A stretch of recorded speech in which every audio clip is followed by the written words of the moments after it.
one day I was just walking in some studio. I don't even remember where and or why. I remember it as a TV station. My wife remembers it as a radio thing. But whatever it was, Dennis Miller was going one way, and I was going the other way. And there was no reason for us to meet at all. I remember squeezing my wife's hand going, oh, my God, that's Dennis Miller. How badass is that? Yeah. Dennis walks by me, right, as he should have. We didn't make eye contact. It's not like he ignored me. Walks past me, stops, turns around, walks back, and says these words to me. Hey, Danny, I just wanted you to know I'm really proud of you. Oh. And then walked away like some sort of Zorro of encouragement. That was nice, though, it was for super sure. Nice, and it's Did you super ever find nice. out why? Like, what did he mean? Well, I think I know why he means. I used to be on a mountain of drugs, and now I'm not anymore. I can go with that. Used to go to jail a lot. Now I don't. So there's a lot of reasons that Mr. Miller might be proud of me. Well, what I found, not suspect, but what I found it kind of interesting was that he stopped to say it. He was doing something. Anyway, so I love this guy disproportionately to our relationship. I just thought I would say that. Do we have Mr. Miller on the phone now? We do, yeah. All right, well, it's cool. Ladies and gentlemen, Dennis Miller. Yay! Hey, Dennis. Young Daniel, how are you, my friend? I had to bail off the holding music was I think it was Lemmy from Motorhead had cut himself shaving. It was so freaking loud. Well, so nice to be back. It's a How's your pleasure. wife? You It's a good? pleasure. My wife is great. Everything is great. You were proud of me. You got in early. You got on the ground floor of being proud of Dane Bontucci. So maybe it was your encouragement that did it. And you know what? I'll tell you, I bet I've told you this 100 times, but it meant the world to me, Dennis. So thank you very much. Now, let's get to what the hell you are doing. You're at the Pantages Theater in Tacoma, correct? Yeah, but I want to say real quickly, the reason I was getting in early, I was proud of you because after travails, you were beginning to be proud of yourself again. And I was really heartened by that. That's a hard thing for a human being to do once they've gone through the ringer. And I saw signs of that.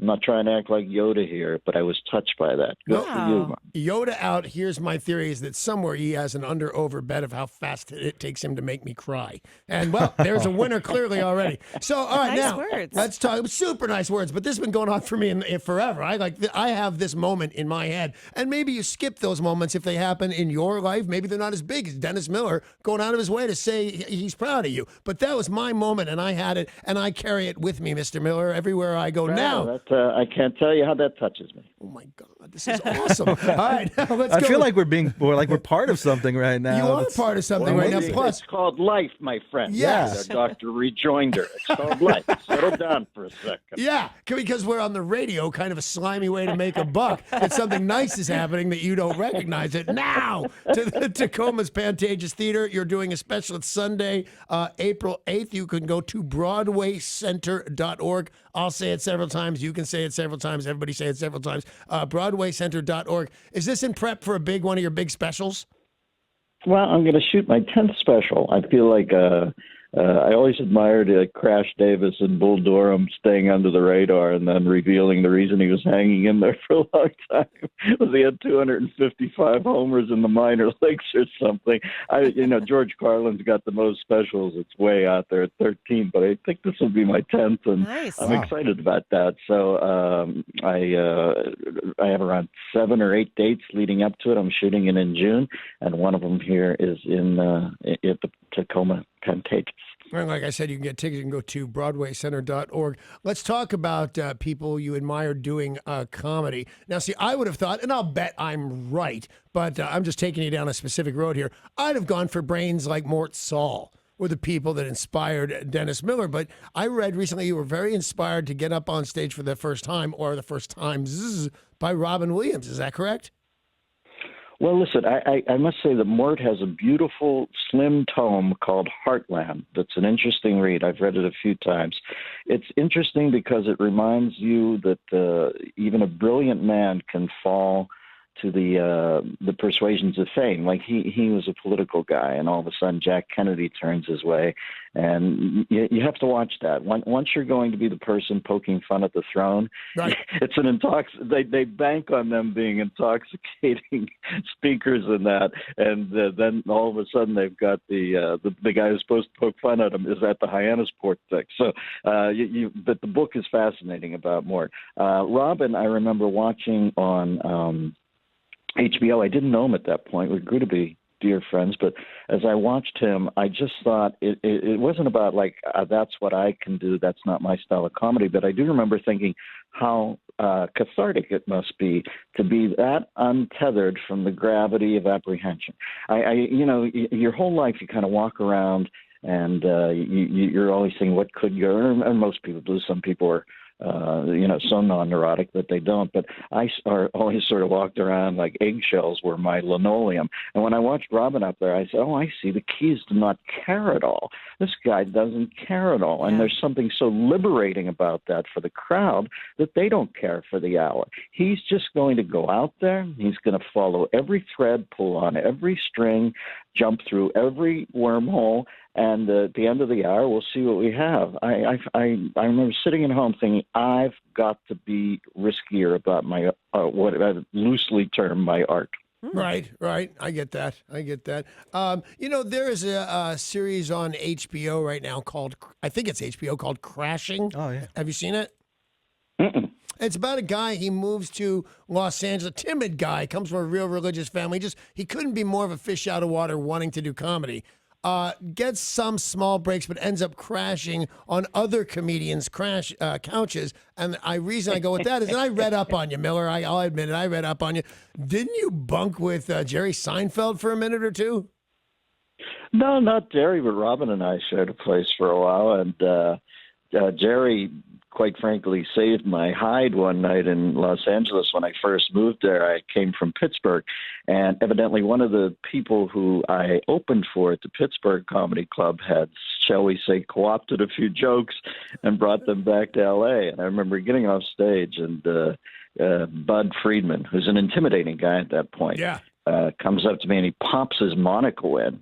All of a sudden I'm Bob Crane in a sketch with Werner Klemper on Hogan's Heroes. And he goes, Mr. Miller, I'm thinking the guy's got a monocle. It's like Conrad Veidt. He says, I don't want you to steal my headliner's material. And I said, I'm like freaked out. I said, Mr.